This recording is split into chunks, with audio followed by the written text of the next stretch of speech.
necesita una receta para resistir el paso de los siglos, a veces que su secreto permanezca protegido tras muros de clausura. Mientras el mundo cambiaba afuera, dentro de los conventos el tiempo parecía medirse en pizcas, cucharaditas, vainilla, almíbares y harinas. El mejor ejemplo, los famosos desamargados. Quédese con nosotros y más adelante le contamos por qué el nombre tan curioso. Pero le adelanto que estas son preparaciones elaboradas con prolijidad, a veces al ojo por manos que eligieron la vida monástica, renunciando a muchas cosas, pero jamás al buen sabor. Se trata de platos y golosinas que parecían condenados a quedarse para siempre al otro lado de la reja. Sin embargo, una pareja decidió romper esa barrera a base de constancia, tocando puertas y conversando con decenas de monjitas hasta convencerlas de compartir los recuerdos más preciados de la cocina conventual. Por fuera parece un dulce sencillo, envuelto en un modesto papel, pero basta un primer bocado para descubrir que guarda una historia mucho más profunda. La cáscara de limón pierde su amargor después de varios días de cocción y termina cubriendo a un delicado relleno de dulce de leche. Se llama desamargado, un nombre tan curioso como apropiado para una receta que ha logrado sobrevivir durante más de 3 siglos. Fue precisamente ese pequeño dulce el que nos condujo hasta el monasterio del Carmen Alto, fundado en 1653.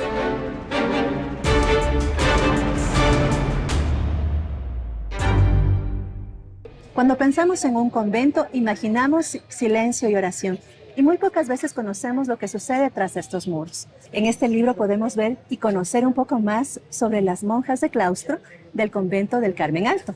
Pero hay una cosa curiosa que podemos ver aquí, y es una receta que tiene una antigüedad que muy pocos conocen, y se trata de los desamargados. Esta receta dice: desamargar un limón es como desamargarse una misma.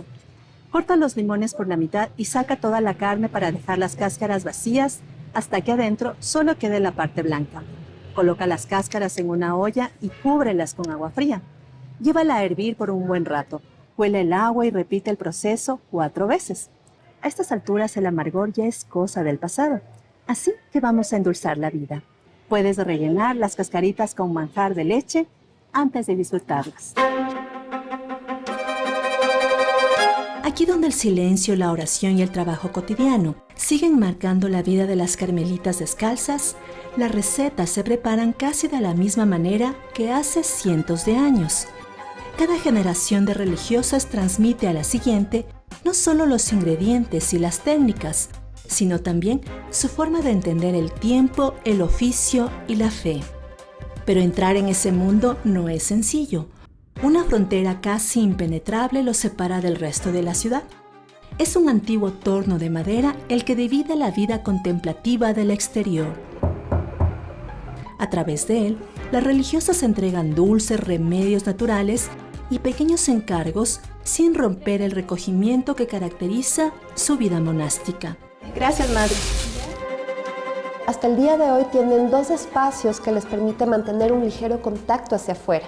Uno de ellos es el locutorio, que es la sala de visitas. Las hermanas, en el caso del Carmelo, reciben la visita de sus familiares una vez al mes durante 2 horas en este espacio específico. Por medio del torno, las hermanas comercializan y venden los productos que ellas elaboran al interior del monasterio, entre cremas para el cuidado de la piel, la gelatina de pichón, que es uno de los productos más cotizados que se vende, ayuda a tratar la anemia en los niños. O el mismo vino, el vino reconstituyente que ellas preparan, es muy bueno para tratar problemas de circulación o problemas del corazón. El único vínculo permanente con ellas es Consuelo. Ella recibe a quienes llegan en busca de un desamargado, una crema medicinal, un remedio natural o cualquiera de los productos cuya venta contribuye al sustento del convento. Entre las golosinas son cotizados porque solo aquí se hacen los limones con manjar de leche. Los turrones también son muy cotizados, que más me demoro en traer que ya se van. Esto es elaborado con las hostias medianas, con miel y con tocte. Tenemos un champú para evitar la caída del cabello y oscurece las canas. El champú de miel de abeja, que ese es para evitar la caída del cabello, le hidrata el cuero cabelludo, le da brillo, no le aclara. El agua carmelitana, que esa se toma, que es para el corazón, los nervios, el insomnio, el cansancio, el estrés, el dolor de cabeza.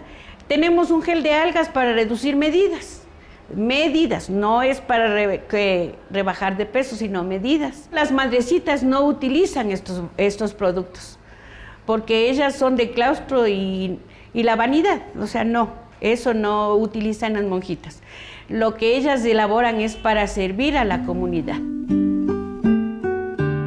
Tal vez para nosotros sí nos llena de mucha curiosidad el poder entender, pero ¿y cómo toman la decisión de alejarse de este mundo externo para dedicarse a llevar una vida de silencio y de oración? Porque su misión de vida es esa, es rezar e interceder por nosotros mientras se dedican al cumplimiento de sus oficios y actividades. La cocina conventual es un estilo de gastronomía que se va construyendo al interior de los conventos y monasterios, primero trayendo desde otros territorios sus conocimientos, sus propias recetas, pero también integrándolas con las recetas locales y sobre todo con los productos que se daban en estas tierras. También es importante mencionar que las mujeres que ingresaban tenían ya un conocimiento previo. Era un requisito incluso que las niñas, mujeres que ingresaban tengan cierto dominio en la cocina para poder ayudar en las diferentes tareas. Sin embargo, la historia de estas recetas comenzó mucho antes de que existiera el Ecuador. Cuando las primeras órdenes religiosas llegaron a la Real Audiencia de Quito, no solo desembarcaron con imágenes sagradas y libros de oración, en su equipaje también venían saberes, remedios y una tradición culinaria que ya tenía siglos de historia. Fue el gran intercambio de la comida y de los productos de América que fueron a Europa, el chocolate para comenzar, pero el ají, el tomate y tantas otras cosas que fueron de América, con los productos que venían de Europa, que además ya había incorporado muchos productos de Asia. Entonces, este gran intercambio de productos mundiales, digamos, de alguna manera empezó a concentrarse en los conventos, porque junto con la llegada de los españoles también llegó la religión católica, y junto con la religión católica las instituciones católicas, una de las cuales eran las órdenes contemplativas de mujeres, es decir, órdenes de personas que se consagraban la vida entera dentro de las cuatro paredes de un convento, de un monasterio, en realidad. Con el paso del tiempo, los conventos comenzaron a preparar alimentos para las grandes celebraciones religiosas, para las familias benefactoras y en ocasiones especiales para las autoridades de la ciudad. Sin proponérselo, las religiosas terminaron convirtiéndose en guardianas de una parte fundamental del patrimonio gastronómico ecuatoriano. Nosotros hace un par de años publicamos un libro, el libro de los 10 años del Museo del Carmen Alto, y en uno de los relatos que está narrado en este libro cuentan que se organizó un gran banquete aquí en la ciudad de Quito para recibir la visita del libertador Simón Bolívar, y que fueron las hermanas de este monasterio quienes prepararon la mayoría de dulces y productos para homenajear al libertador y que fueron consumidos en aquel banquete. Durante siglos, ese conocimiento permaneció resguardado entre los muros del claustro. Las recetas pasaban de una religiosa a otra, acompañadas de pequeños secretos que solo podían aprenderse observando. Muy pocas quedaron registradas por escrito. Esa realidad dio origen a un ambicioso proyecto destinado a rescatar un patrimonio culinario al que muy pocos habían tenido acceso. Paradójicamente, fue la pandemia la que hizo posible la publicación del libro Cocina Monacal Orígenes, de Diners Club. Tras meses de conversaciones con distintas comunidades religiosas, el periodista y escritor Gonzalo Ortiz y su esposa Norma de los Reyes lograron recopilar 56 recetas celosamente conservadas en monasterios de la costa y la sierra de Ecuador. Algunas siguen presentes en nuestras mesas, como la fanesca, la colada morada o los buñuelos. Otras parecían haber quedado en el olvido: sopa de lluvia, potaje de dioses, papas a la importancia o longuitos de harina de maíz. Pudimos llegar a Riobamba y fuimos atendidos por la priora en persona y por otras 2 monjitas que tenían relación con las actividades estas culinarias y que sabían de las recetas. Intentamos ir a otros 2 monasterios y nos vino la pandemia. Creo que pasó un tiempito, ¿verdad? Para lo de Riobamba ya habíamos intentado con todos los de Quito y nadie quería. Sí. Inclusive se pidió ayuda al obispo de Riobamba. No logró que las monjitas aceptaran así de fácil. Lo mismo pasó con el arzobispo de Quito. Para ellas la clausura era absolutamente estricta. Solo podíamos conversar con la portera y con nadie más. Y cosa increíble, para el proyecto, la pandemia, digamos, fue algo positivo, porque decidimos entonces llamarles por teléfono a las monjitas. Y resulta que, contrariamente a la experiencia que habíamos tenido, esta fue una experiencia maravillosa, porque las monjitas se abrieron, me atendían tranquilamente en el teléfono, conversábamos horas, porque la verdad es que conversábamos de muchas otras cosas y no solamente de las recetas que ellas podían facilitarnos. Pero encontrar las recetas fue apenas la mitad del desafío.